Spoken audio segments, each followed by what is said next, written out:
Balik na nga tayo sa mga kaganapan nga natin dito sa araw-araw nga dito sa ating kubo. Ito nga sila Ran, maaga pa lang umalis na nga sila para mamalengke nga din mga mare ng mauulam nga natin dahil mas mura nga dito. Alas 4 pa nga lang yan mga mare nung makita ko nga siyang nakaligo na nga dahil nga aalis nga daw sila. Dahil mas makakatipid nga sila dito mga mare kung dito nga sila bibili at fresh na fresh pa. Si Kuya Mark din sumama nga mga mare kasi may bibilin nga rin siya para nga sa Okoy kaya ayan namili na nga rin siya ng gusto niya. Wala ito nga si Kuya Mark nag-request nga din siya mga mare ng ganyan iihawin nga daw nila. Hindi lang pala mga mare si Kuya Mark ang kasama pati nga rin itong si Eric abay nag-explore nga din dito. Kaya pala pagbaba ko nga kaninang umaga na nagtipla nga ako mga mare ng gatas ni Gael wala na nga sila sa higaan nga nila. Mag-aalas 7 na nga mga mare nung si pagdating nga sila dito. Etong binili nga nila pang isang linggong ulam na nga natin para hindi na nga tayo pabalik-balik nga sa tindahan. Pagkatapos naman nga nun abay eto nagdilig na nga din sila abang sisibak ang aga nga nila pumunta nga dito ngayon. Mga oras din kasi na tinatanghali nga tayo mga mare magdilig kapag nga napapasarap ang tulog. Pero ngayon nga maaga nga silang andito kaya maaga nga rin sila makakapag-almusal. Maya-maya nga lang din nagising na nga ako at nandito nga sila Pastora at yung kapatid nga ni Pastora. Maraming salamat po sa pagpapapicture nga sa amin. Nagkwentuhan nga lang din kami ng mga oras nga na to mga mare. Tapos naisip ko marami nga pala tayong sili kaya yan pinagpitas nga namin sila. Kaya lang sabi nila konti nga lang daw. Nakakatuwa kasi etong bunga nga ng sili natin sobrang dami niya nga magbigay. Nung nakaraan kasi sa kabilang kubo wala nga kasi tayong tanim ng ganito kaya ngayon sulit na sulit naman. Kaya lang kulang nga siya sa pataba kaya sabi ko nga kailaran patabaan nga nila mga mare para tuloy-tuloy ang magandang bunga. Nabigay nga rin sila Pastora ng bangus nga na daing kaya maraming salamat po at itnabot ko na nga rin sa kanila. Bandang alas 9 nga nasikaso ko na nga rin yung lulutuin nga nating bistik. Ngayon nga lang ako makakapagluto nga nito mga mare kaya naman nag-search na nga lang ako. Meron na naman nga tayong panibagong kaalaman nga na maluluto nga natin ngayon mga mare. Ito namang si Ate Jo sinanglaw nga ang kanyang gagawin at ito nga kasi ang na-request nga nila. Alam nyo naman ang Ilocano mahilig sa ganyan. Alang mga mare abay puro balat ata to o taba. Diba marami nga mga maring sahog yun yung may mga atay kung ano-ano pa nga pero wala nga yun mga mare at eto nga nagmarinated na nga lang din ako dito kahit sandali man lang para mas masarap. Ayon kasi sa napanood ko ay ganito nga ang proseso kaya naman eto't ginawa ko rin at eto na nga mga mare si Ate Joy na nga naghiwa nga ng sibuyas. Pagkatapos naman nga nun mga mare eto't nagising na nga rin etong si Ate Joy para nga sa kanyang sinanglaw. O siya mga mare sino nga mahilig dito sa sinanglaw o papaitan ewan ko pinagkaiba nga nun. Pero kasi kay Ran lagi ko narinig yun. Alam nyo naman paborito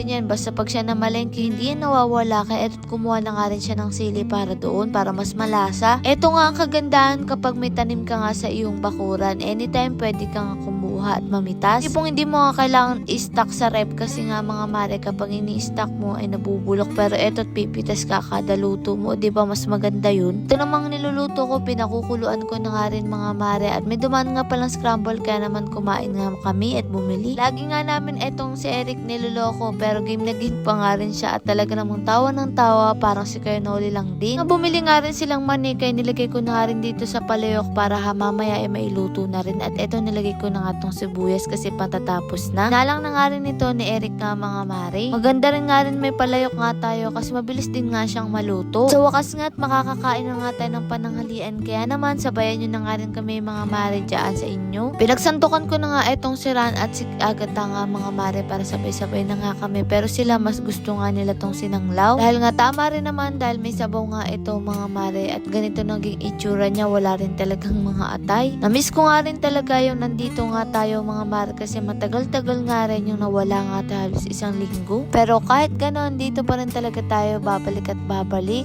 Eto nga mga mare dinalan ko na nga rin sila mama ng mani kasi si mama paboritong nga ang nilagang mani kaya nga pag may nakikita siyang ganyan nilalaga niya talaga agad. Dahil hapon na nga nagpabili na nga lang ako ng gagawin nga na pancake ng mga mare para ito na nga lang maging merenda nga nila. Sakto naman nga at meron nga doon tayo mga maring dairy cream kaya na nga lang nilagay ko dito at ito yung una nga nating salang. Katapos nga ng isa etong si Ate Joy na nga mga mare ang nagsunod at eto't nagtipla na nga rin ako ng juice. Ang dami pa rin talaga nating gagawin nga dito sa kubo at bala ko nga rin magtanim nga dito ng mga bulaklak. Tapos bala ko nga siya lagyan nga ng base na gamit nga yung mga recycle nga. Sa ganun nakatulong pa tayo sa kalikasan, nakatipid pa nga tayo at eto't kumain na nga rin kami mga mare. Kaalasin ko na nga ng mga oras nga na yan pero tirik na tirik pa rin talaga ang araw. Pero napapansin ko nga tuwing hapon nga ay umuulan. Sa inyo rin ba mga mare? Eto na nga sila Kuya Richard, nag-asikaso na nga rin para magmerenda at eto nga tuwang-tuwa nga ako dito sa mga talungan natin, meron na nga bunga. Sabi ko nga mga mare, saktong-sakto nga ito para nga bukas. At eto nga mga mare, alam nyo ba kung ano yan? Kangkong yan mga mare, nakapagpatubo nga sila ng kangkong. Eto nga nung nagdidilig nga kami, abay nagbabadya na nga ang pag-ulan, paano kumukulog at kumikidlat na nga. Pero tinuloy pa nga rin namin ang pagdidilig, baka nga kasi hindi umulan, kawawa naman na itong mga tanim nga natin dahil nga medyo napabayaan nga to ng mga nakaraan. Marami kasi talagang mga nalanta at talagang natuyong mga bulaklak at eto nga si mama may itinatanim na naman nga dito. Etong si Kulot at Agata, ayan tamang merienda nga lang dito at tuwang-tuwa na naman nga itong si Kulot. Hapon na rin talagang nakakapunta dito si Kulot dahil nga tinutulungan niya nga rin si mama. Ang sweet nga na magtita, akala mo talaga hindi nagbabangayan araw-araw. At eto nga si Eric, kumuha na nga ang talbos ng kamoting kahoy. Wala kasi nga mga mare, tinanong ko nga itong si Eric kung ano nga gusto niyang lutuin. Sakto na meron palang tulingan dun kaya sabi niya yun ang gusto niyang lutuin at ulamin. Kaya naman mga mare, kumuha kami dito ng talbos ng kamoting kahoy kahit maliliit pa. Man nga natin, isa nga to sa paborito nga ng mga Bicolano, lalo na nga kapag ginataan. Sila ran nga hindi nga daw to kinakain nga sa kanila. Lord, maraming pong salamat sa lahat ng blessing. Syempre sa inyo mga mare, paano ba yun? Bukas na lang ulit.